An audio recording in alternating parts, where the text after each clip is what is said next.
Final ম্যাচে আম্পায়ারদের এমন সিদ্ধান্ত মেনে নেওয়ার মতো নয়। শেষ ওভারে ডেভিড মিলারের ক্যাচটাই একটু জুম করলেই দেখা যায় সেটি 6 ছিল।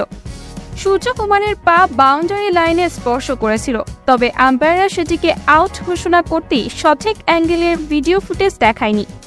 সেটি আউট না হয়ে 6 হলে হয়তোবা ম্যাচের ফলাফল দক্ষিণ আফ্রিকার পক্ষে যেত।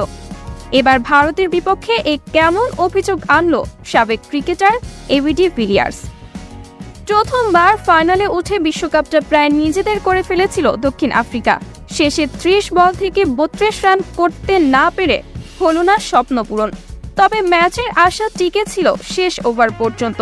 20তম ওভারের প্রথম বলেই যখন ক্যাচ আউট হয় ডেভিড মিলার, তখন সব স্বপ্ন শেষ হয়ে যায় প্রোটিয়াদের। তবে এবার এবিডি ভিলিয়ার্স ফাঁস করল গোপন তথ্য।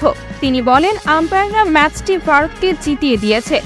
শেষ ওভারে মিলার যখন উড়িয়ে মারল, তখন একেবারে বাউন্ডারি লাইনে গিয়ে ক্যাচটা নেন সূর্যকুমার। ক্যাচটা যখন থার্ড আম্পায়ার চেক করছিল, তখনই আমার সন্দেহ হয়েছে।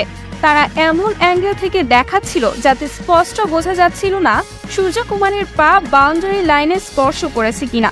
ফুটেজটি আমি পরে জুম করে দেখেছি।